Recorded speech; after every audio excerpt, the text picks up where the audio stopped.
नमस्कार दोस्तों।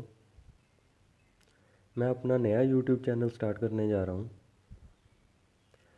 और मैं आपको आपके जुडिशरी पॉइंट ऑफ व्यू से जो मेन सब्जेक्ट्स हैं जैसे कि contract act, Indian evidence act, CRPC, CPC, IPC, ये सभी पढ़ाऊँगा।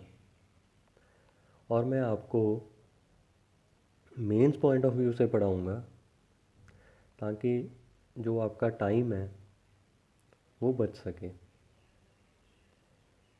जुडिशरी क्लियर करने के लिए दो चीज़ें बहुत ज़रूरी है, पहला टाइम और दूसरा स्ट्रेटजी।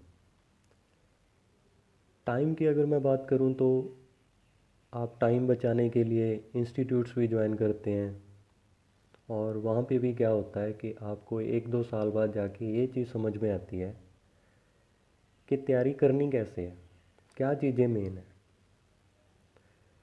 और दूसरी बात रही स्ट्रेटजी, उसके बाद आप स्ट्रेटजी बिल्ड करते हो जब आप प्री क्लियर करके मेंस पे पहुँचते हो। तो यहाँ पे मैं आपको सीधा ही मेन स्टेप पे लेके चलूँगा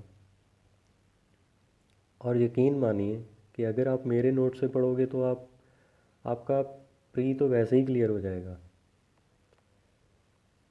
तो जो मैं यहाँ पे करने की कोशिश कर रहा हूँ वो ये चीज़ है कि आपको मेंस के कंपाइल्ड नोट्स कहीं से नहीं मिलेंगे। जितने इंस्टीट्यूट्स हैं वो आपको डिटेल्ड में पढ़ाएंगे, लेकिन वहाँ पे जब इतना इजी क्वेश्चन भी आ जाता है ना कई बार कि what is contract, what type of agreements are contract, तो हमें ये नहीं पता चलता कि इसमें हम ऐसा क्या लिखें कि बाकी बच्चों से हमारा आंसर अच्छा हो, क्योंकि बेसिक नॉलेज सभी को होती है जो प्री क्लियर कर लेते हैं। तो यहाँ पे मैं आपको एक कंपाइल्ड नोट्स देने की कोशिश कर रहा हूँ। अगर आपको वीडियो अच्छा लगे तो मेरे इस चैनल को सब्सक्राइब ज़रूर कर दीजिएगा। अभी मेरा चैनल नया ही शुरू किया है मैंने, ये मेरी फर्स्ट वीडियो है इस पर। चलो शुरू करते हैं। पहले तो इंट्रोडक्टरी पार्ट से ही शुरू करते हैं कि आपको अगर यही क्वेश्चन आ गया कि कौन से एग्रीमेंट हैं जो कॉन्ट्रैक्ट होते हैं, तो कई बार इतना बेसिक क्वेश्चन भी आता है, जैसे बिहार के पेपर में ऐसे बेसिक क्वेश्चन ज़रूर पूछे जाते हैं। तो शुरू करते हैं। तो हम आंसर कहाँ से लिखेंगे, तो इसका आंसर हम शुरू करते हैं पहले तो कि कॉन्ट्रैक्ट के लिए ज़रूरी क्या चीज़ें हैं।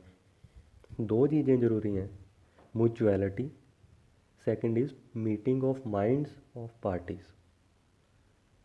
इक्वालिटी का मतलब होता है equality of rights between the parties, और दूसरा मीटिंग ऑफ माइंड्स का आपको पता है कि ये लीगल मैक्सिम कंसेंसस एडिडम से लिया गया है।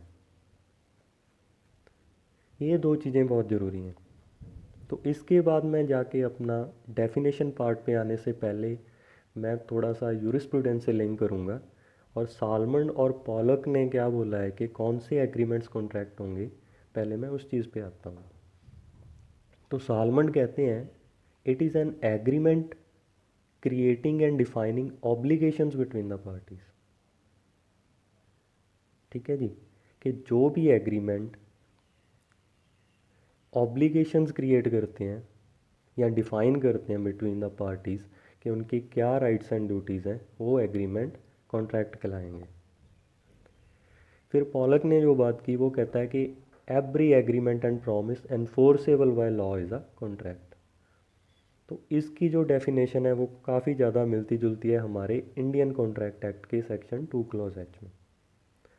तो वहाँ से मैं यहाँ पे लिंक करूँगा कि सेक्शन 2 क्लॉज एच भी यही कहता है कि agreement which is enforceable by law is a contract, कि जो भी एग्रीमेंट जिसको लॉ इन्फोर्स करवा सकता है उसे हम कॉन्ट्रैक्ट बोलेंगे। तो इससे हमें ये कंक्लूड होता है कि एग्रीमेंट जो है वो वाइडर टर्म है और जो कॉन्ट्रैक्ट है वो उससे छोटी टर्म है, कि every agreement is not a contract but every contract is an agreement. तो इससे हमें ये चीज़ कंक्लूड होती है। तो इसके बाद सेक्शन 10 क्या कहता है, सेक्शन 10 हमें ये बताता है कि एग्रीमेंट तब कॉन्ट्रैक्ट बनता है अगर ये जो नीचे दी गई कंडीशंस हैं ये सेटिस्फाई करें। तो ये 5 कंडीशंस की बात करता है। पहली कंडीशन है कि उसमें कोई कंसिडरेशन होना चाहिए। दूसरा कि पार्टीज़ कॉम्पिटेंट टू कॉन्ट्रैक्ट होनी चाहिए। तीसरा, कंसेंट जो है वो फ्रीली गिवन होना चाहिए। चौथा, ऑब्जेक्ट है जो लॉफुल होना चाहिए। पांचवा, agreement is not declare to be void, जो एग्रीमेंट है वो वॉइड नहीं डिक्लेयर किया गया होना चाहिए। ठीक है जी। इसके बाद मैं सेक्शन 29 और सेक्शन 56 से पॉइंट 6 और 7 उठाऊंगा।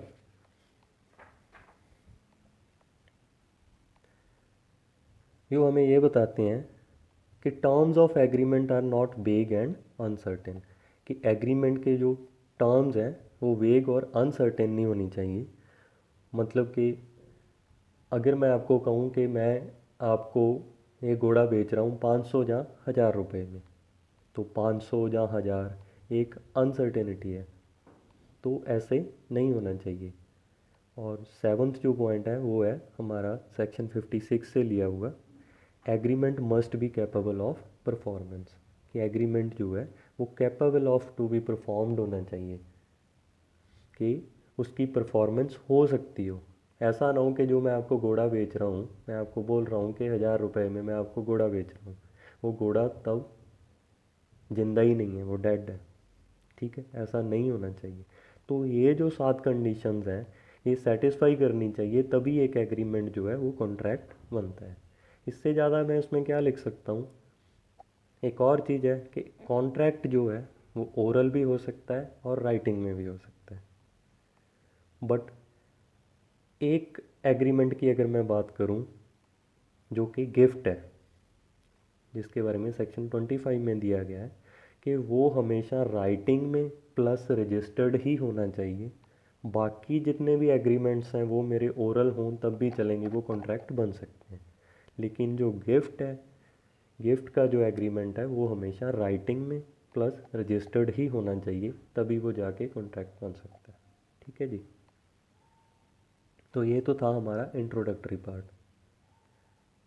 तो अगर आपको ये अच्छा लगा, ये नोट्स अच्छे लगे, तो प्लीज़ सब्सक्राइब ज़रूर कीजिएगा। मेरा नया चैनल है, जितना मैं बूस्ट अप होऊंगा आपके लिए नई नई वीडियोस लेके आऊँगा।